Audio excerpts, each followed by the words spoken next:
안녕하세요. 윤리 알려주는 여자 김혜영 강사입니다. 오늘은 지난 시간에 이어 공직자가 아닌 일반 국민이 알아야 하는 청탁금지법 그 두 번째 시간입니다. 청탁금지법이 두 가지를 규제하는 법률이라고 말씀드렸었죠. 그 두 가지가 무엇이었는지 기억나세요?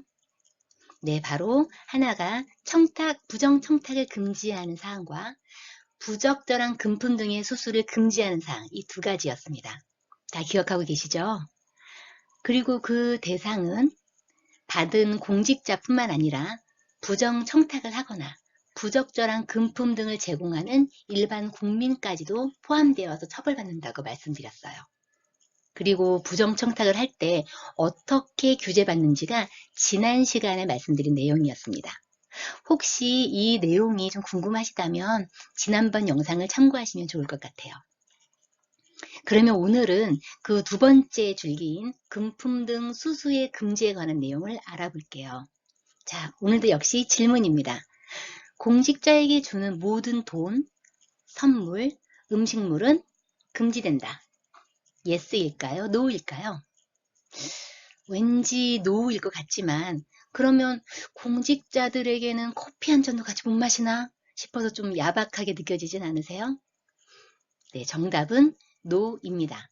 그러나 언제, 누구에게, 무엇을, 어떻게, 어느 정도 주느냐에 따라서 공직자뿐 아니라 제공한 일반 국민도 처벌을 받을 수 있는데요. 그 처벌 기준이 과태료에서 끝나지 않고 형사처벌을 받는 경우도 있으니 우리는 그 기준을 잘 알아야겠습니다. 그럼 지금부터 일반 국민의 입장에서 이 법을 잘 활용하기 위한 몇 가지 기준을 알려드릴게요. 잘 들으셔야 돼요. 첫 번째는 바로 금액입니다. 그 금액은 100만 원, 100만 원을 기준으로 100만 원을 초과한 경우에는 묻지도 따지지도 않고 처벌받습니다. 다시 말하면 100만 10원부터 처벌받는다는 거예요. 청탁금지법이 기존의 뇌물죄와 가장 큰 차이점을 보이는 지점이 바로 이 지점입니다. 100만 원 이상의 금품, 선물, 식사를 제공할 경우에는 대가성이나 직무 관련성과 여부와는 전혀 상관없이 준 사람과 받은 사람 모두 형사처벌 받아요. 두 번째 확인할 것이 바로 직무 관련성입니다. 뭐라고요? 직무 관련성. 굉장히 중요한 개념이에요. 나와 받는 공직자 간에 직무 관련이 있느냐를 살펴보는 것이죠.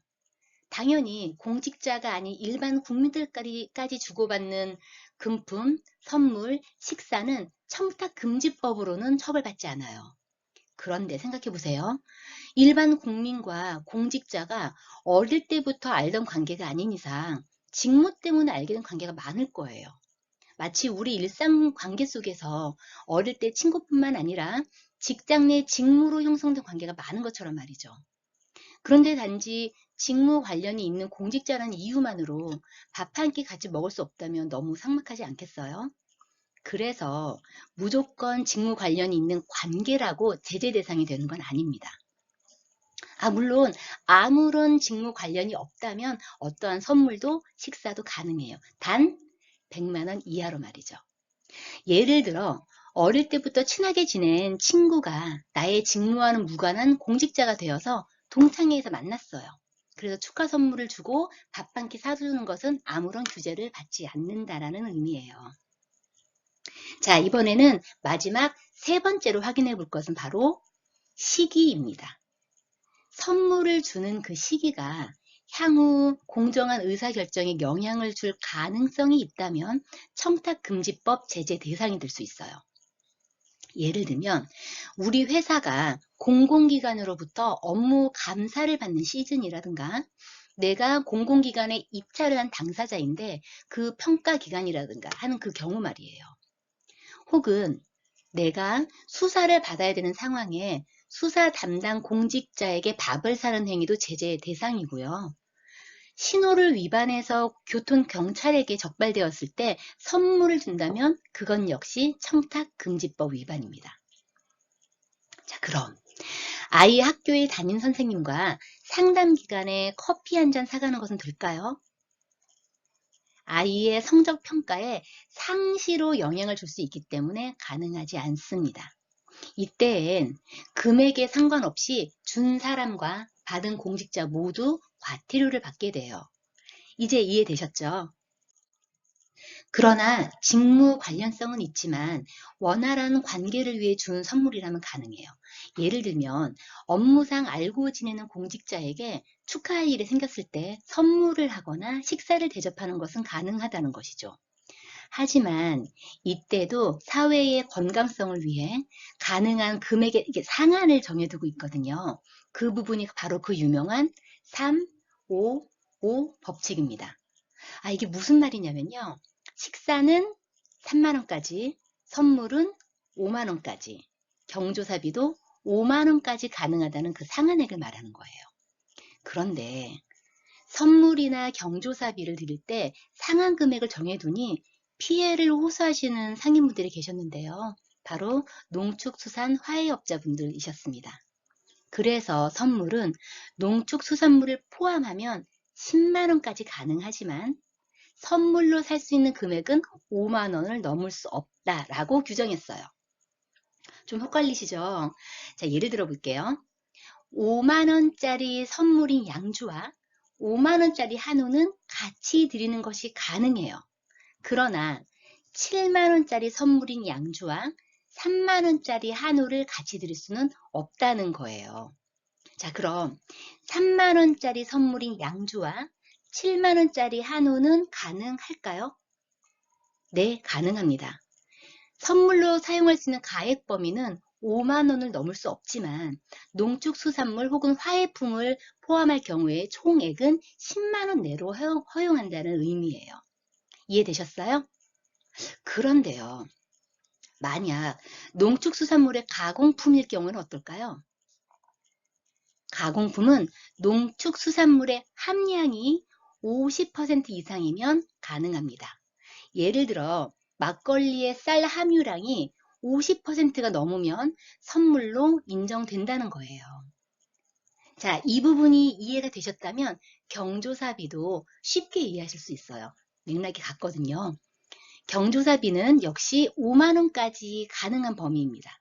그러나 화환 혹은 조화를 포함할 경우에는 10만 원까지 가능해요.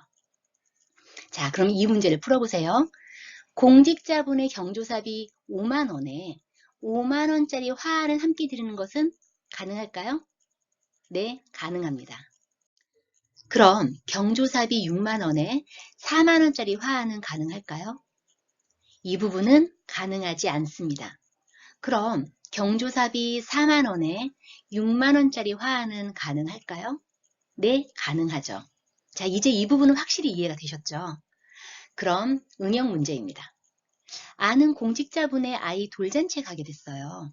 축의금 5만 원과 아기 선물로 5만 원짜리 난을 함께 드리는 것은 가능할까요?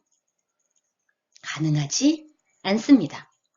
과연 뭐가 문제였을까요? 나는 화환이 아니기 때문에? 아니요. 돌잔치는 경조사에 포함되지 않기 때문입니다. 경조사는 공직자 자신과 배우자 그리고 그의 직계 존 비속의 결혼과 장래에 한하기 때문이에요. 그렇다면 선물은 안 될까 궁금하실 텐데요. 선물은 가능합니다. 또한 나는 농축수사품에 해당하므로 5만 원짜리 아기의 옷과 5만 원짜리 난을 함께 선물한다면 문제가 되지 않겠죠. 다만 현금 5만 원을 드리는 것은 가능하지 않아요. 만약 말씀드린 이 사항을 위반한다면 어떤 제재를 받게 되냐면요. 제공한 금액의 2배에서 5배의 과태료를 받은 사람과 준 사람 모두에게 부과될 수 있어요. 어때요? 이제 좀 정리가 되셨어요? 그런데 이거를 줘도 되나? 이렇게 걱정이 좀 된다면 어떻게 할까요? 그때는 안 주시는 것이 좋습니다. 음식이 약간 상한 것 같아요. 그래서 먹으면 탈이 날까? 이게 걱정이 된다면 우리 당연히 안 먹는 게 건강을 지키는 방법이잖아요. 우리 사회의 윤리적 건강성도 마찬가지입니다. 관행에 따라 무언가를 줘야 되나 걱정하지 마시고요. 따뜻한 감사의 말 한마디를 그 마음에 전해보세요. 사실 그것만으로도 매우 충분하답니다. 행복한 우리의 일상을 위한 생활 밀착형 윤리 수업. 다음 시간에는 더욱 재미있고 유익한 이야기로 찾아뵙도록 할게요. 고맙습니다.